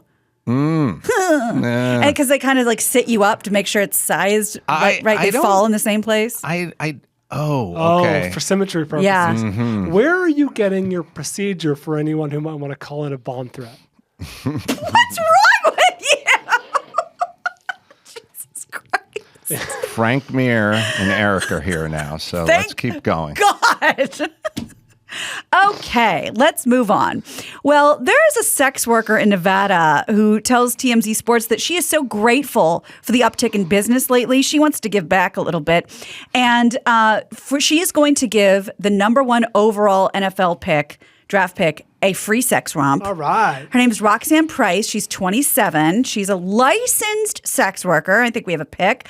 She tells TMZ that Las Vegas escorts took a huge hit during the pandemic, but with the NFL draft now, in town, big money finally starting to roll back, and she is thankful. She says she will give a top-notch service at the Chicken Ranch brothel just outside of Vegas, totally free. She was awarded, by the way, the 2017 Lover of the Year. And she said this comes with a I got complimentary. edged out that I was year. going to say, you're hoping to go back to back. It's a fucking popularity contest. You wanted the first ever Triple Crown winner. These fucking porn writers. They know their fucking ass from a hole in the ground. Fucking commissioner didn't say it. Look, Yeah. it should be voted on It's by political. the other whores. Right. Not the fucking porn writers. Right. Got Bobby Hollander's son over there. He's bought and paid for. It's fucking beat out by 6 votes. He's bought and paid for? Bought and paid Oh, for. boy. You can buy and sell them. Wow, It's right. a fucking popularity contest. It's like the coaches' polls. Like they don't watch the games. They're busy working on a game 6 plan. fucking points I'm edged out by in 2017. But you know what it is? It's a fucking smooze fest. I'm not Right. making the rounds. Right. This bitch is fucking showing up the conventions. Oh, she's glad handing. She's asking, With gift baskets. how's your son doing? Right. You know what I mean? It's a fucking popularity contest. Yeah. Like the goddamn Oscars and Emmys these days. Yeah. Just sit back and judge my cocksucking, please, based on its own goddamn merits. Don't turn it into a fucking charade. 6 fucking votes. Yeah. I probably shouldn't say this, but I almost walked away from the game. Oh, no. I voted for Roxanne that year. Are you even registered? I am actually. I probably should have mentioned that either. But You one of those mules? Are we doing fucking ballot harvesting here? Hey, she sucked a better cock. You can't get a fucking fair shake in that game anymore. 6 fucking votes. This is from 2017. Some of them never even watched me fuck. You know? Yeah. It's a shame. It's a fucking popularity contest. right. It doesn't mean anything. It's meaningless now. Yeah. Now we know. You okay? No, I'm not. Because, first off, I have a family. Right. And I have a fucking bottom line. Right. And I got a pretty big nut. You got to put. That's busted what I on heard. my forehead. That's right. And look, it's like not getting into Sundance. You know what I mean? It Yeah. doesn't fucking help. Right. Like I'm running a business. Right. Anyway. Well, there's always 2023. Anyway, fuck her. Yeah. I hope she gets a fucking. A lot of people did. I hope she gets a strong side tackle. No, weak side. Weak side. Weak side. Blind No, side. Guard. Just all tub. Well, I'll tell you who the two possible picks are. Either Thibodeau, Georgia pass rusher Trayvon Walker, Good. or Michigan defensive end Aiden Hutchinson. Wow. First two. Yeah. That's what Interesting. that's what they Defensive think. side of the ball. Yeah, this is a weak year for well, they say a weak year for skill position quarterbacks and whatever. So they're going edge rushers, tackles, et cetera, et cetera. They're two big boys. I saw Yes. pictures. Yeah. Can't say boy. They're biggins. One of them. One of them's. Yeah. One of them looks like he's in Game of Thrones, like Viking people. All right. Oh, I stand corrected. Yeah. you can't say boy. All right. All right. The guys are here. Let's do one more. Okay. I am not going to be here for a couple of days, and I'm very sad about that. And I've been sitting on this one for a long time. So you know what? Let's bust it out. John Hinkley, you know that name. Tried to kill the president? That's right. He tried to assassinate Ronald Reagan in 1981, and He's selling tickets now. he has a new career as a musician. He has a performance coming up in Brooklyn in July. It's sold out, so don't try to get tickets. It's a 450 capacity room over at the Market Hotel. Tickets $20 each. Hinkley was released from a Virginia psych ward in 2016 after being acquitted by reason of insanity. Since his release, he's been posting lots of videos, original music. Please He's tell amassed me. a lot of subscribers. Here's one that I personally enjoy. It's about a dozen verses and has no chorus. So this is Please. just the very end. Let it be Delta Dawn or Molly Hatchet.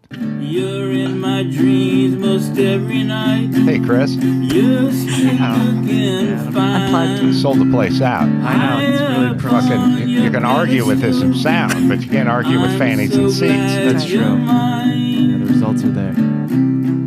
Jodie Foster's not impressed. No. He really brings the energy to that. Yeah, really performance, does. though. He has a lot of charisma. Yeah. Yeah, his manager's going to be like, John, don't burn yourself out. There's a second show. Just fucking sitting there. Leave no something for expression on your face. Leave you something got- for later. Leave a little fuel in the tank. That's man. right. All right. Who has bought these tickets? 450 people. Right. So are they just staunch Democrats? Are they just sort of freak show seekers? well- is this just kind of a goof? Yeah, if this is out of Brooklyn, they're probably Like buying them hipsters ironically. Doing a against type thing. Right. Like they're going to go hit the Spam Museum and then they're going to go, and then they're going to watch some Monty Python. Then And- they're going to go to this. Oh God. Isn't this going to just cause more Gina Grace? Yeah. You must hate this. No, I hate it when all these men, they do the killings, they do the kidnappings, and guess what? Then they could become celebrities. Don't you think this is going to inspire more people to attempt to take the life of the president only to cash in live venues? I am so glad you said that, Adam Carolla. We're going to have some copycat musicians singing about, ooh, wee, ooh, I tried to kill the president, do-da-do. So you're a struggling performer. You're not putting the souls in the seats. That's right. And now you've got a message saying, try to kill the president. And sell out the arena. That's right, Adam Carolla. That's right, slippery slope. All right. Well, Frank Mir is here and Eric Stoffers. I hope I'm saying Stoffers right. I can't remember. I think now. you did. Okay. Stoffers. I'm going with Stoffers. Eric Stoffers here. We will wrap this up and then we'll bring them in and we'll talk all about wellness and beating the shit out of people. Right after this. And now, Alcoa presents Definitely Not a Jew on the Adam Carolla Show. Dateline, San Antonio, Texas. A 25-year-old woman named Christian was arrested for attacking her mother and fracturing her skull with a 10-inch crucifix. definitely not a Jew. Well, welcome back to the pod. Two-time UFC heavyweight champion Frank Mir and his partner Eric Stoffers, who's an entrepreneur and he's a founder of many life-transforming wellness companies, and we'll get into all that, stem cell immunity and aging and all that. Good to see you guys. Thank you. So first off, well, let's start with Eric for a second, because I'm looking down here and I'm seeing all the health and wellness and anti-aging and all that. And I don't know if you can mention any names, but there's got to be celebrities, got to be knee deep into this shit, right? Tons of celebrities, a lot of them don't release their names. Those are probably the bigger people. But, guys like Frank, basically any UFC fighter that's holding a belt right now, there are guys. Any high impact sport like NFL, you believe it or not, soccer is a high impact sport when you're getting that ball bounced off your head all day.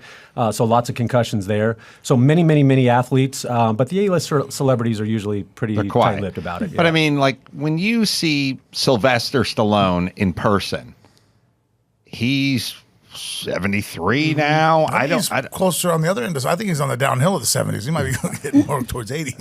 76, 77. I mean, you hang out with that guy, fucking muscle bound, posture's good, keeps punching his hand all the time whenever he's talking. Fuck that Ben Affleck. The fucking guy's supposed to punching his hand the whole time. And you're like, I remember my grandfather was 75. This was not Laszlo Gorog. This guy seems young. I mean, he's obviously, there's something going on other than, good genes, right?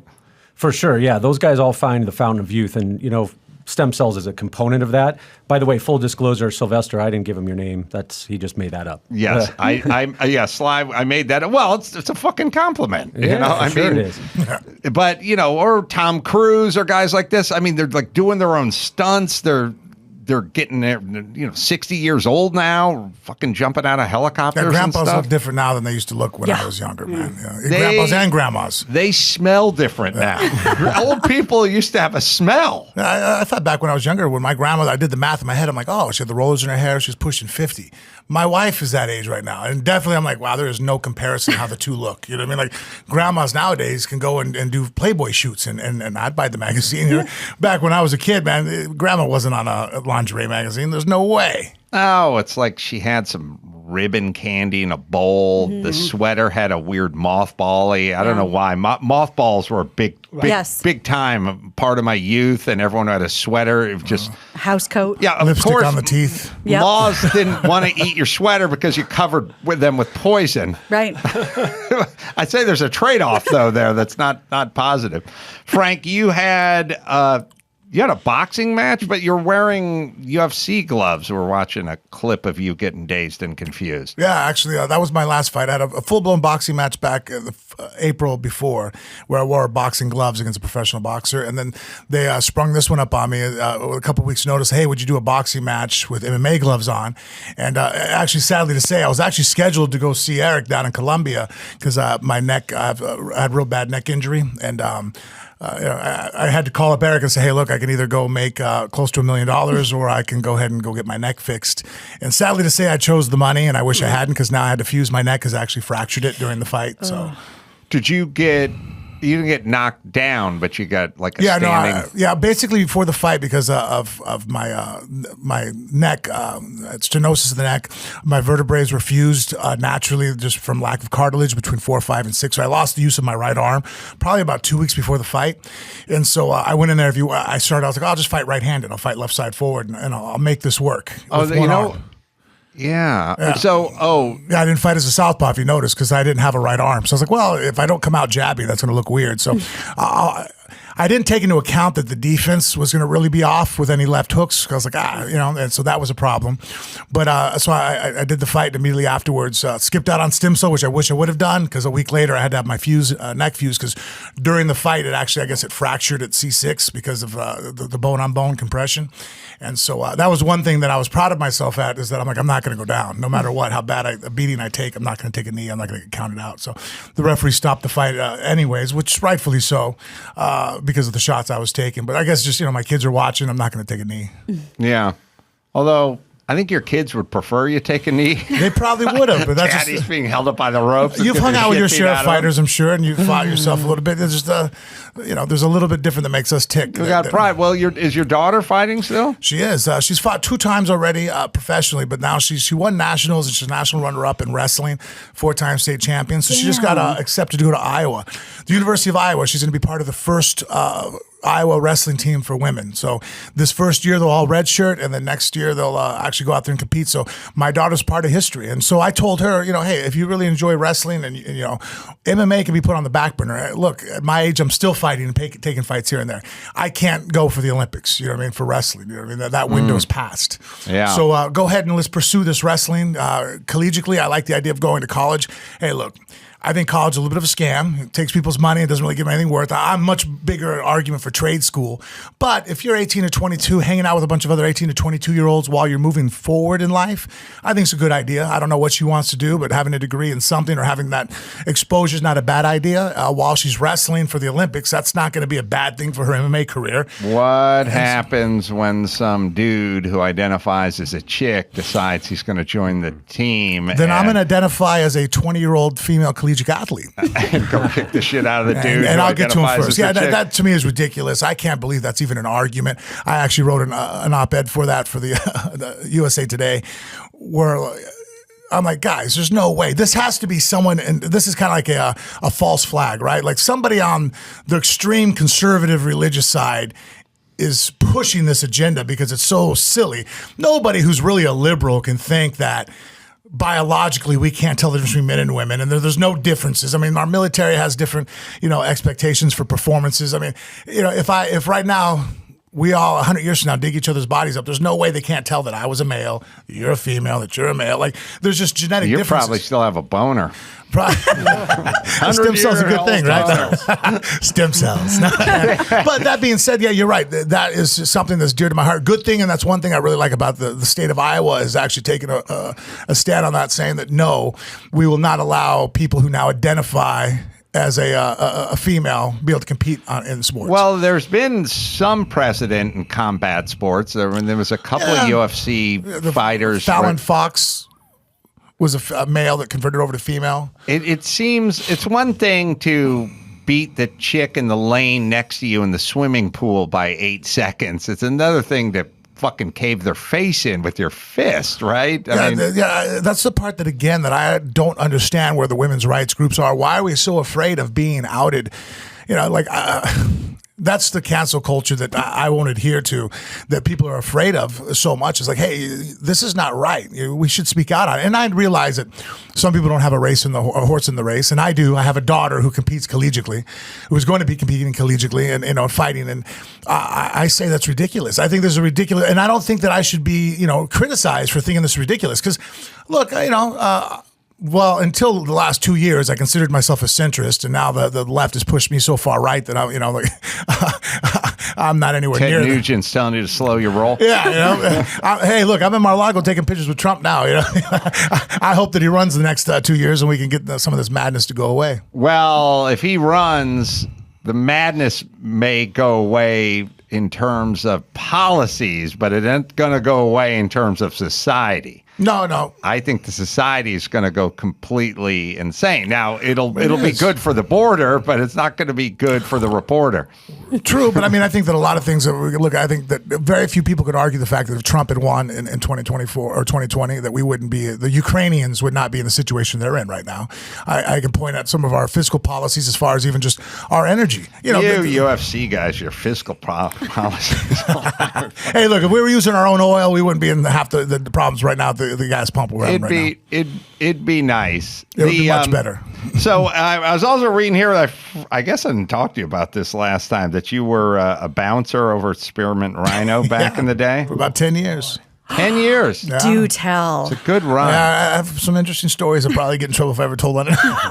Wait, what's the exposure for getting sued after you break someone's arm? Well, there is man, you would have to walk the gals out to the car. Occasionally, right? yes. After the night was over. That's not a bad detail. No. Well, you know what? People think it's not a bad detail until I tell them that, but those girls are not exactly the most mentally stable human beings in the world, and now they're drunk, if not anything else in their system. And there's probably hanging out with them is not really the ideal situation. And I tell you think it is. It's one of those things like it seems nice in thought, but in reality, it's like that's about as crazy.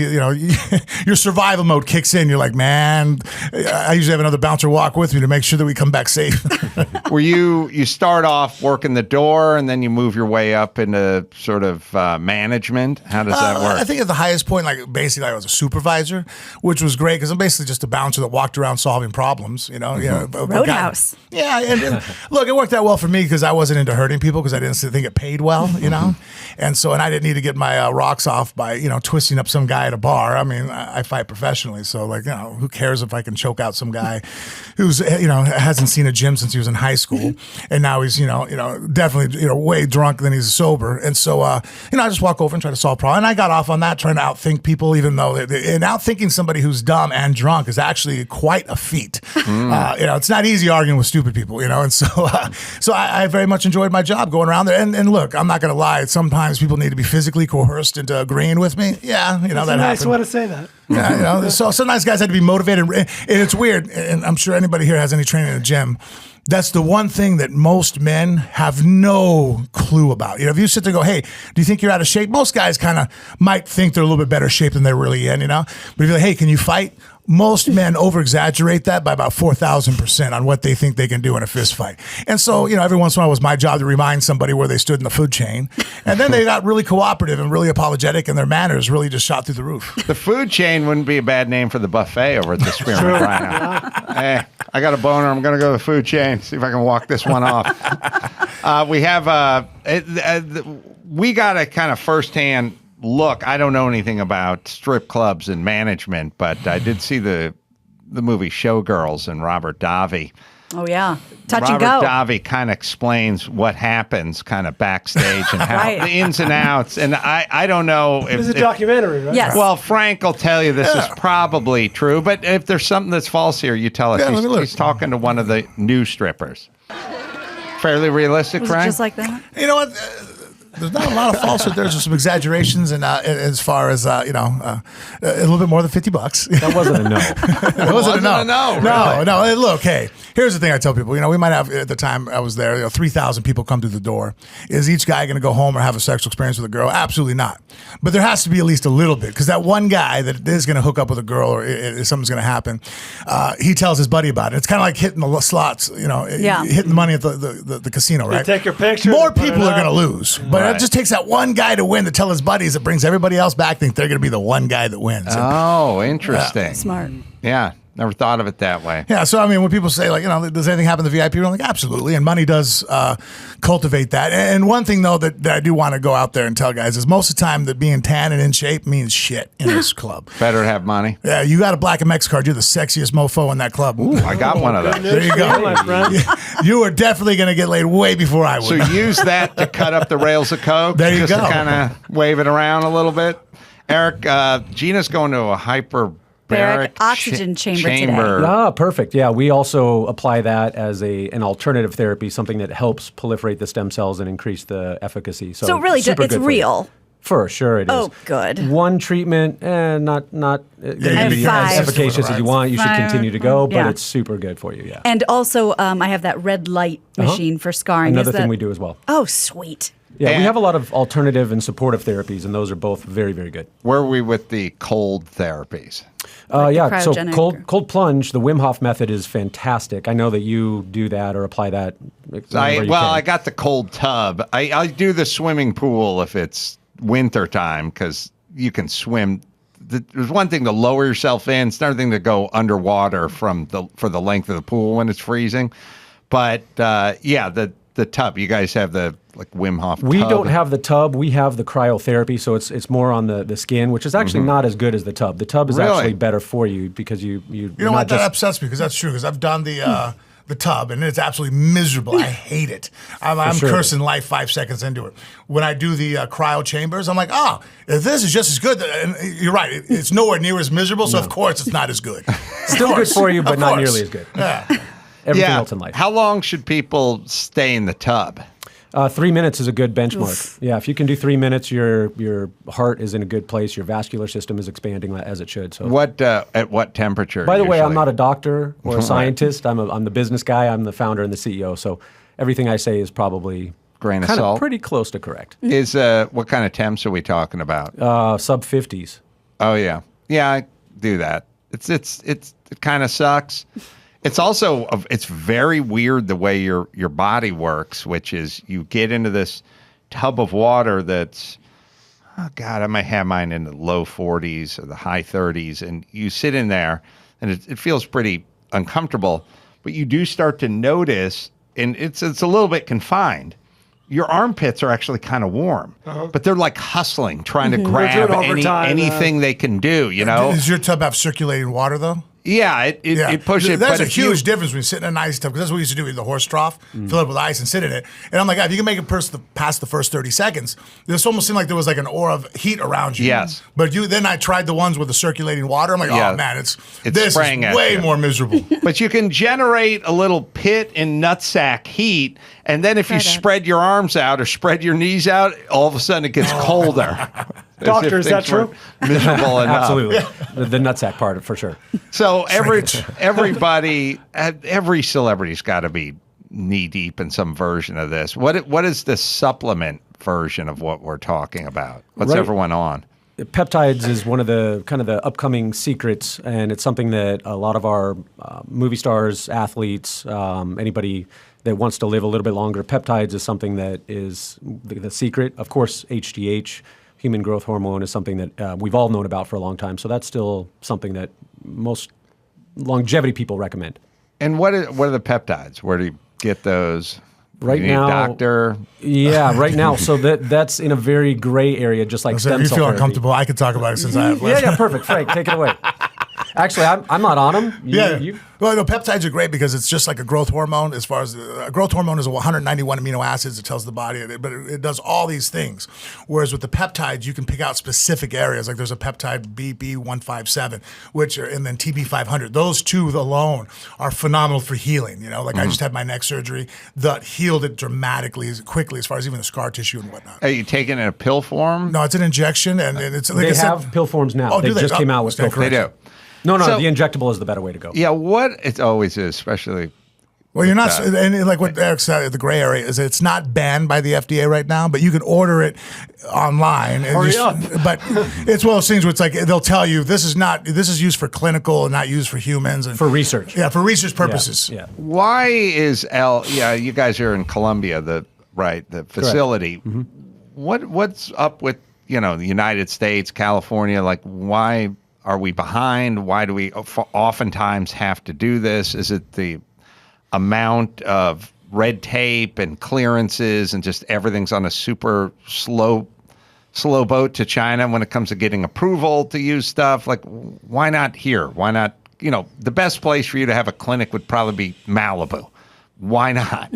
Yeah, for sure. So we're an Arizona-based company, and we would love to be in the United States, but we can't. To your point, the FDA takes a very, very long time to approve these things. A lot of times you have to go through clinical trials, which not only are tens, maybe hundreds of millions of dollars in some cases, but it also takes 10 years, 15 years. I am unfortunately not a part of the inner workings of the FDA. I wish I was, but it's not just red tape because. Look, we just saw it. We saw it happen a lot faster with COVID. Right. We were able to get through a quick decision, a clinical trial, and now we have vaccines in 6 months, warp speed, whatever they call it. And so, safe therapies like stem cell are still lagging very far behind. And there is no debate in the scientific community whether or not these therapies are safe, which is, the first thing you have to prove. And then they're also effective. So I don't know what's going on there, but I would guess that there's probably some lobbyists for some major companies that don't want us to get the word out. That's what I think. I think I'm going to hear the conspiracy guy here. Look, it works. And that's the bottom line is it helps and improves your health. Who doesn't? Is this big pharma? Well, other people have money to lose. If you're a pharmaceutical company that says, hey, if I can maintain your body by giving you pain pills and anti-inflammatories, and I have a customer for life. If you come in and I fix you, and now, hey, that shoulder doesn't hurt anymore. Now you don't have to pay, $200 a month for your your medical, for your pills to get through the day. Well, shit, I just lost a customer right now, so I have something to lose. I mean, you saw that even with the marijuana industry. I think that was one reason it was so slow. When everybody goes, hey, you can go buy a beer, but you can't smoke a joint. Like, that makes no sense. You know what I mean? Like, come on. You know what I mean? Like, people can show self-control in that area, but you can't. I have to take away choice in this area. That's because there's so many medical, proven, benefits to the marijuana that they're like, hey, we're going to fight this because it destroys some of my, financial abilities on the pharmaceutical side. Yeah, you know what I don't really get? What happened to sort of freedom of choice? Like, you have a waiver. I've researched your company. I talked to Frank Mir, and I go, I would like to participate in this, and I'd like to do it in Flagstaff, Arizona. So that's my decision. Like, Right. I have a health issue, or my shoulder's hurting, or I have injuries, or I'm Cher, and I want to do a reunion tour. Those are the options. Those are my options. Why can't I just fucking do it? I mean, right now the pharmaceutical has a lot of power, the pharmaceutical companies. It's also insurance, because now doctors are indoctrinated in the way that they treat here in the United States, in the sense that they have to prescribe drugs and surgery as the first line of defense, when in a lot of cases it should be the last line of defense, not the first. So a lot of times insurance companies dictates how doctors can actually prescribe how they want to treat their own patient. And stem cell would not be at the top of that list. It's always at the very back. Yeah, I got to say that this whole COVID thing, Dr. Drew, he never stops ranting about it. Somehow the doctors were essentially corrupted. And it's not the doctors, but, it used to kind of be between you and your doctor. If you had something, then they could prescribe what they thought with their experience and their training. Now everyone works for some fucking huge company, and they can't get out. I mean, just think what happened to doctors during this whole COVID experience. Dr. Drew was telling me stories where he was like calling pharmacies and going, hey, I want ivermectin. And they're going, what are you going to use it for? He's like, that never would have happened in a million years. That was between him and his patients. Mm-hmm. It's fucking nuts. It is crazy. And by the way, ivermectin is like $2 in Colombia. So it's insane what they charge for it here versus other parts of the world. So so you have not only the stem cells, but you also have all the other myriad of therapies. Yeah, we take a more integrative approach to the stem cell. We really desperately want to get away from the pharmacological model, especially where it gets people in the mindset that, I'm going to have a shot and it's just going to be fixed. Well, that's actually not what stem cells do at all. They, in a lot of cases, take 3 to 8 months to even start working. So people that come in, it's kind of anticlimactic when you're used to the pharmacological model. So they get a shot and then they're still in pain for 3 months. And so our phone starts ringing.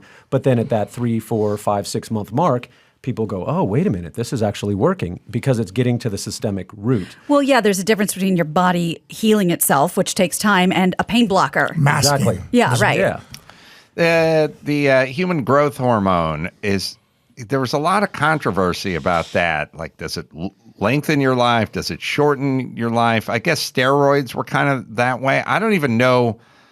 We went kind of nuts. We're kind of a fucked up society. Like, somebody said roid rage in 1987, and we're like, yeah, it turns everyone into monsters. I saw the program. They all turn into the Kool-Aid guy. And then it's like, is it? But then why is it dangerous to be fit like a 35-year-old when you're 75? How could that be? Wouldn't that be better than sounds like it works having osteoporosis? But where are we with steroids? There's nothing worse than me hearing people punching on that topic, and they're smoking cigarettes and downing a beer and going, man, those athletes and their steroids. I'm all, buddy, you're not going to live past 50. You're like 40 pounds overweight. You're smoking and drinking, and you're gonna go ahead and pitch in on this, with an opinion. All right. Well, where are we? Yeah, so full disclosure, we don't prescribe HGH, nor do we prescribe steroids, but we do treat a lot of professional athletes who it's their job to stay in the game longer, to be at the peak performance. So we treat a lot of guys, professional athletes, males and females, that have had a lot of years of steroid use, and there are some side effects. HGH, I think, is on the other side of that, where we don't seem to really notice any side effects. So right now, that is, again, a component of the fountain of youth, but we don't prescribe it. Is it applied in a cream form? Not that I know of, no. HGH is in what form? Injectables. All injectables. The best ones. So it's sort of like a lot of stuff. You have like, to be committed. You got to be committed. Yeah. Yeah, I think back to Stallone. Wasn't he like traveling to Japan, Australia, like places abroad, like 6 600 years ago? kits of growth hormone. Yeah, makes sense. It obviously works. Look at the guy. I mean, my wife was showing me a video. This was probably about a year ago, and it was when I was, a little bit more overweight and stuff. In between fights, and then she's like, "I want to hear you stop complaining about that you're 40 and that you're hurting in age." She goes, "Look at this 70-year-old," and it showed him like he's on a board holding on to like the back and like lifting his whole body up off the ground, shredded to the bone. I'm like, that guy's in his 70s. I'm like, he doesn't have all the same stuff I have access to, though. Question for Eric. For years, I've been hearing about the potential for stem cells in cancer treatment. What do you know? Or why is it taking so long? Or is it not a thing? No, it's definitely a thing, but not necessarily with stem cell. There's other therapies that would be more highly recommended, like CAR T therapy, which is more of a gene therapy than it is stem cell. How does that differ from immunotherapy? Immunotherapy, we do a lot of immunotherapy in the sense that we treat autoimmune disease, and stem cells have the ability to upregulate or downregulate your immune system. So that is more of an immunotherapy, which stem cells are fantastic for. So it depends on the type of cancer. If it's a blood cancer, that's a lot different, like a leukemia. If it's a solid tumor cancer, they have a way to biopsy the tumor, take an antigen from that cancer, and then reverse engineer. So you go in, your body goes in and fights. That's not necessarily stem cell. We actually do not treat cancer patients at all. Interesting. Yeah. Is that an ethical choice, or is it just efficacy? For us, it is both business related and efficacy, because really there's no upside. Typically, cancer patients, it's such a progressive and unknown disease. Really, there's millions of thousands of different types of cancer. Biden says we're curing it. Be nice. If we cure a couple, that'd be amazing. The one person we don't, they're going to blame it on stem cell, whether it was or wasn't. So it's not a good place to be in for us. Frank, any more fights coming up? I'm going to wait after a year after my surgery, and then I'm going back out to Medellin here in July to do some more stem cell, because the last session I had seen such a huge improvement. That's why I started kicking back in my career, my fitness, and I have a lot of holdover from that. But because of COVID and because of my fight that I had scheduled, I've skipped out on 2 different times going down there, and I can definitely tell some of the injuries that have occurred since then just aren't healing like I had gotten used to. So I think that's one thing about the therapy in Medellin, that if you're able to, I'm always going to go out there every 2 or 3 years. I feel is something that just for me, because of the way I'm banging my body up all the time, is beneficial. Somebody else, if you're just going to the gym and 3 times a week and doing 30 minutes of cardio and doing legs, you probably don't have to as much. I don't think the wear and tear is there. But if you're I'm on a mat trying to throw around 20-year-olds, and try to still be top dog. So yeah, my body. Some of those chicks are big too. Those Adam's apples, man. By the way, I take Cyborg over any dude that changes into a woman and gets in the ring. True. Cyborg's badass. What about UFC heavyweight? What do we got? Francis Ngannou? Does he got a fight coming up? I think he's a little bit of a dispute right now with the UFC. I don't know. Is he? Well, tell me if you can riddle me this. He had a fight coming up with a heavyweight, obviously, and I think the other guy was going off as a favorite. But we couldn't figure that out. Remember we brought that up a few months ago? He was a slight underdog. Yeah, the guy, Cyril, I believe. Oh, did the guy win? No, the guy didn't win. In fact, actually, I have a huge argument for one thing that's hurting our sport. We have to be much more...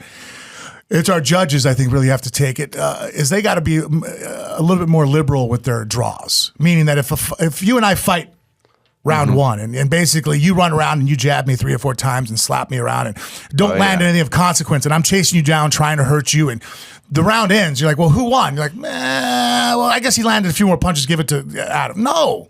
If you're not trying to win a round, I don't think we should hand it out. And that's what thing happened that, when people say, well, he won the first 2 rounds. I'm all, really? I saw a guy running for his life, not trying to get hit, slapping him in the legs with kicks, and you want to give him the win. Right, because the guy beat Francis. No, he didn't. They gave him the first 2 rounds, and then Francis won the next 2 rounds, and then I think, actually won all 3 rounds, and ended up winning a decision. And did they do the 10-point must system? Yep. So you're promised with the must. Well, I think that, again... 10-10. If a round is close and neither guy is able to make a definitive win, what happens is, and look, as fighters, we're just like all human beings, we're looking to hack the system. We're always going to look for the path of least resistance. So right now, I'm a young guy. I'm watching fights. I'm like, hey, if I jab you and I run and I can hit you 10 times with a jab or a long distance leg kick, something inside leg kick, and just slap you around, and I move around and you don't hit me, that's pretty easy to pull off. And now I win the round. So now you have guys fighting that way. Right. And I don't want guys to fight that. It's hurting the sport. The 10-point must system is someone's getting a 10-point round and someone's getting a 9-point round or 8. You can go 10-10. You can make it a draw. So you just want to do more of that. Right. So I think that if not either guy is trying to win or one guy's just trying to play the rules, make it a draw. Do not reward him for that type of behavior. So famously, when Sugar Ray Leonard was fighting Marvin Hagler, and they didn't think he had a chance against him, Sugar Ray said, where there's 30 seconds left in the round, just let me know, like to his corner guy, and it's 30 Sugar, and he'd start throwing all these quick little pepper shots, and he'd go out with a little flurry at the end of the round, and now it's time to write. Oh yeah, I think that guy must have done it, and he gamed the system. Like he was smart. He played it. I mean, if he did that at the beginning of the round, wouldn't have made the impact. That's why I'm even like this last fight. It was the championship for the bantamweight, where it was AJ versus Peter Yan, and everybody goes, Peter Yan got his back taken rounds 2 and 3, and then 4 and 5 he came out and won. They go, well, the first round went to Aljamain Sterling, and I'm like, I don't agree with that. I think that should have been a draw, that first round, because Aljamain landed more shots, but if you watch the fight, he landed more shots and ran for his life. Landed more shots and ran for his life. I'm like, guys, we're in the sport of hurting people. If you're not here trying to break bones or put people to sleep, then I don't agree with it. That's not fighting. That's a different sport, and don't join MMA. Go do judo, go wrestle. You could do something else and not have to hurt people. But if you want to do MMA, you're trying to hurt the person in front of you. That's the nature of the beast. If you're not trying to hurt somebody and win a fight, what's the purpose? So you're the world champion point fighter, but if I walk out to my car and I take the keys from you, there's not much you can do to me because you're going to slap me and run around the car for 5 minutes. You know what I mean? Like, that makes no sense to me. By the way, Ngannou wants a boxing match against Tyson Fury, who... That's a bad idea. I think it's a bad idea, too. Idea. I think it's a bad idea because Tyson Fury threw an uppercut and knocked this dude out, I don't know, a week ago or something like that. And he kind of comes across like kind of the clown prince of boxers. He is not. He's good. Fucking 6'10", and he'll put his hands on you. No. And when you see guys that are 6'8" or 9" or whatever the hell he is, when you see guys like that throwing big time uppercuts, that's a big deal. No one of those guys. His head movement low. He's hard to hit. I mean, he's very difficult to hit. He's elusive. He can fight orthodox southpaw. Now, Tyson Fury, in my opinion, is one of the best heavyweight boxers of all time. But to all the guys with the dad bods out there, I was just going to say, I love that about him. Who are a little bit pale in the skin. Yes. If you want to see your doppelganger whoop up on a Nubian warrior, tune into that shit. Yeah, it'll be a victory for all the fucking whitey dads out there. Especially, I mean, you look at Deontay Wilder when they faced each other. Deontay Wilder is built like he's a Greek Adonis. I mean, if you're like, hey, whose build do you want? I'm like, Deontay Wilder. If I could grow up to look like him, who wouldn't? You know? Yeah. All right. Oh, we have the uppercut here. Just peppers with the jab, and look at that for a shot. Like he's measuring the distance with the jab. That's a big dude throwing a big uppercut. Yeah. And that's a weapon. And going backwards, we tell people you shouldn't be able to do. You're open for a left hook with a guy who's a heavyweight coming forward. Just shows his masterfulness of his skills of his hands. It's incredible. All right, let me hit a quick spot here. Geico. Like to save a little money on your auto insurance? You got to go with Geico when it comes to great rates. You go with Geico. Whether you have a car, truck, motorcycle, boat, RV, homeowners, condos, renters coverage, you save even more with special discounts when you bundle. They got a mobile app, a Geico mobile app. You can switch today and see just how much you can save just by going to Geico. That is geico.com. Let's see. The company BioXcellerator, that's with an X there. You can check out the website. BioXcellerator.com is where you go. Frank, come on in and don't be a stranger when the next fight is coming on. and we'll give it a nice big plug. Next time my daughter fights too. Oh, yeah. I'll bring her in. I got to get her used to. This is the aspect of the fight game I needed to get her a little bit more accustomed to. Fighting she loves. Get in front of a mic, not so much. Well, we will. I almost said break her hymen, but I don't want Frank to break me. Remember, there's only one door out of here now. We will. And you're on the wrong side. We got stem cells to fix you. How many times you said that to a patron over at Spearmint Rhino? Frank, Eric, Gina, and Bald. I'm going to be in Indianapolis at Helium Comedy Club coming up May 6th and 7th. You can come out and say hi. And until next time, this is Adam Carolla saying mahalo. There's times where you don't need masks. Like the only reason I bring a mask on a plane, even though you don't have to wear one, is I know sometimes somebody's sick. Sick's next to me and they're just sneezing and hacking. I don't want to be around that, so I'll put a mask on. But I've done that before COVID. You know, if they're hacking it up. That's the Asian side of you. It is. That's totally. Not the black side that's the core. Oh, I need masks. Of course. That's your mom.